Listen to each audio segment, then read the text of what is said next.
my beautiful friends, and welcome to Tailor Made Beauty by Kris.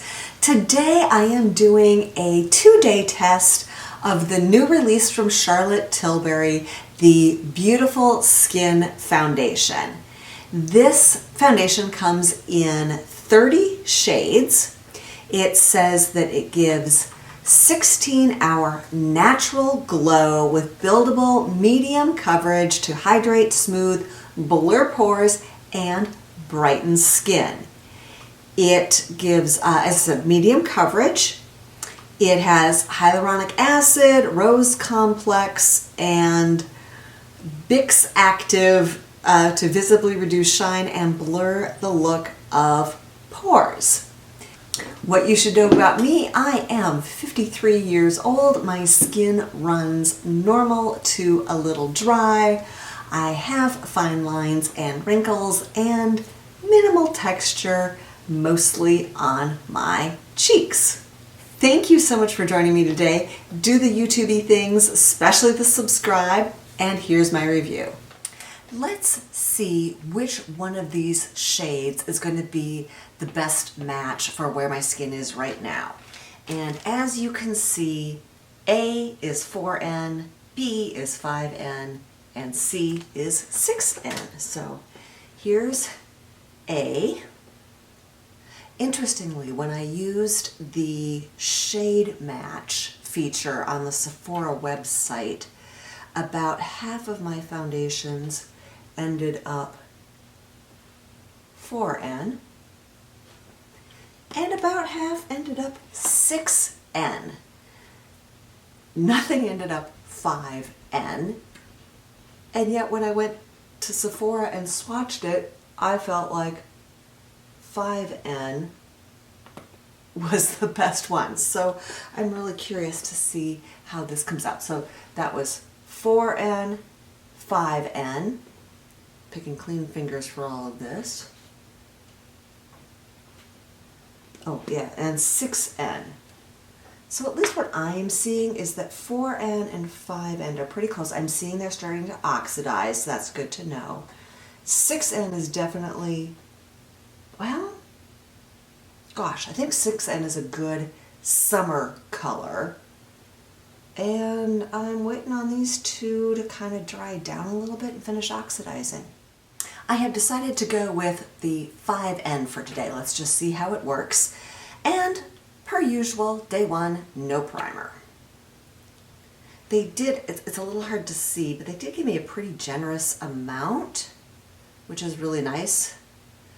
And directions say to buff out from the center. So I'm going to use my BK Beauty foundation brush, and let's see how this goes. One disadvantage of getting a sample is you don't know how much a pump is. And I think that's a really nice metric to have in foundations. However, if I don't like this, I saved myself a lot of money. So that kind of outweighs how much is a pump. I will say that was very light coverage. Looks nice. I do like the shade, and it feels good, but I do want more coverage today. So let's see if we can build it up a bit.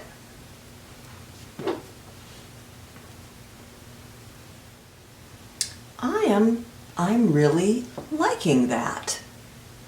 I think this is good, kind of approaching medium coverage. I'm going to do just a little bit more on my nose and the apples of my cheeks where I tend to go a little red. I think I got that very close to medium coverage. I like how it covers. It feels really good. I'm feeling really shiny right now, and I'm wondering if this is going to dry down in like another, 30 seconds or a minute.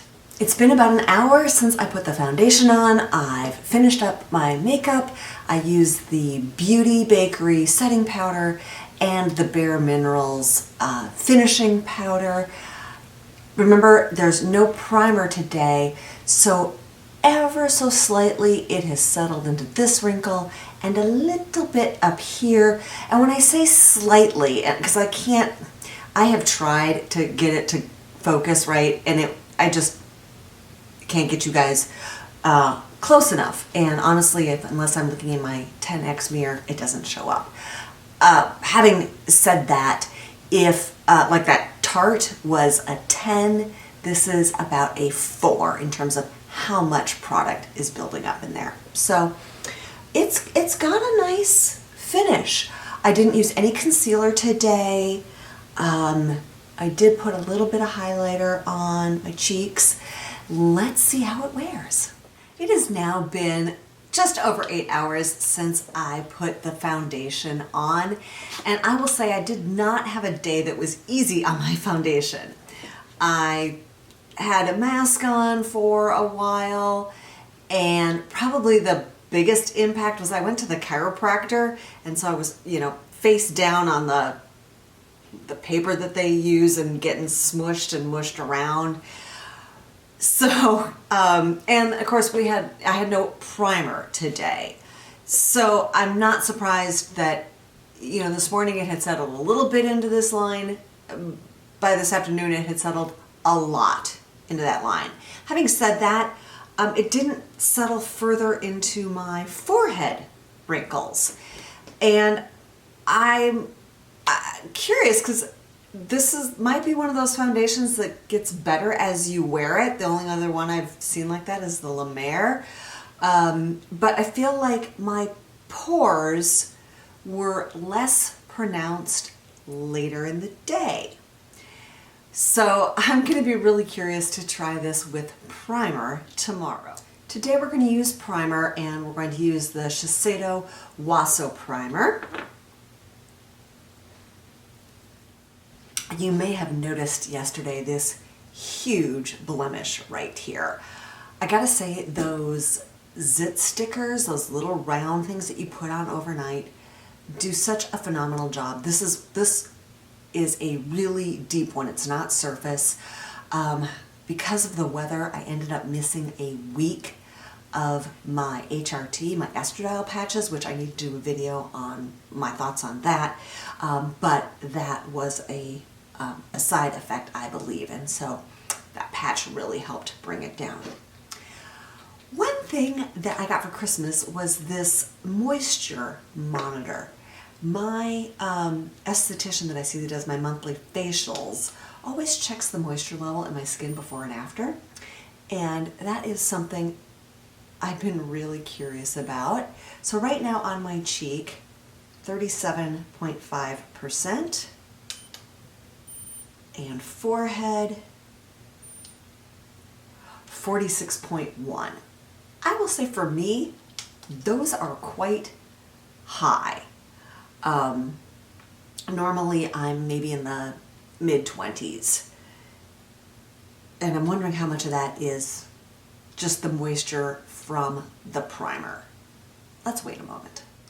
This says it's a moisturizing foundation, and so we're going in again with the 5N. I gotta say, yesterday using the brush worked really well. There were no brush marks left in the foundation. It applied really nicely. Today we've got beauty blenders. So I'm going to start with this super blender that is silicone covered, and what I really like about it, you get the nice application that a beauty blender gives you, a sponge gives you, but because of that silicone covering on the outside, it doesn't absorb product, which is really nice.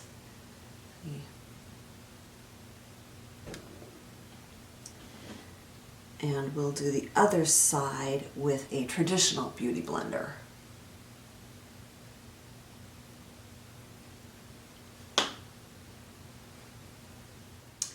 They both applied the foundation quite nicely, and just like yesterday, I want to build up a little bit more on my cheeks and my nose. Not surprisingly, that applied very nicely with the beauty blender. Let's see what the moisture readings are at. That cheek that was at 35.7 is up to 40.2.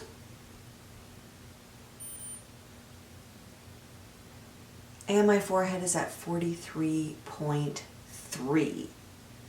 So not quite as much of a jump up there, but definitely there is hydration in this foundation. And I think today, yeah, we've got good medium coverage. Primer does really seem to have helped. It is not settled into fine lines on my forehead or on the side, and it's been on for about an hour already. Also, I gotta say, this foundation feels like it melts into my skin instead of sitting on top. You know, I've been thinking, because I just did that Tarte Cloud, Shape Tape Cloud foundation, and I'm like, well, hey, these foundations both look good from a couple feet away. What's different? And so it got me thinking that, yeah, that Tarte really felt like it sat on top, it never blended in. And this foundation really does feel like it kind of melts into the skin, giving it a natural but definitely improved appearance. Today I had the opportunity to take some footage outside. We have a little break in the rain, and so here is what it looks like under natural outdoor lighting. And also get a picture in indoor lighting in the kitchen. It's been 8 hours and I checked my 10x mirror, and I'm happy to say the primer has made a big difference. Nothing has settled into my lines on my forehead, and very minimally into my 11s and my crease here. And I think I'm gonna wrap up testing. You know, we did without primer, with primer, and it's a beautiful foundation. It melts into your skin. It did wear off my nose today. I was at Target and Costco, and so I was wearing a mask. So there's that, but you know, not a lot of foundations hold up very well to mask wear. And I was thinking to myself, am I going to purchase this? Because after all, I did this with the sample from Sephora. And I think had I not just pulled out all of my foundations, I probably would buy it. But I think what I'm going to do is put it on my list for the spring Sephora event. And I was thinking, you know, I have foundations that perform a lot like this foundation that I love. The Pat McGrath Skin Fetish foundation I really like. In fact, I am almost out of this. It's the one I used all summer long, trying to use up one thing of foundation. The Chanel Lumiere. I did actually use that up this summer. Reminds me of that foundation. It reminds me of the Armani Luminous Silk foundation. The Stila Hide and Chic, and also the Estee Lauder Futurist Hydra Rescue. So if you already have those foundations and you like those foundations, if you're kind of a foundation junkie or you're a huge Charlotte fan, you're going to enjoy this. Otherwise, you know, you can wait, or if you're looking for a new one. So yeah, if you've got normal skin, maybe run a little dry, you might really enjoy this foundation. I do think it is a really pretty foundation. Thank you so much for joining me, and have a fantastic day.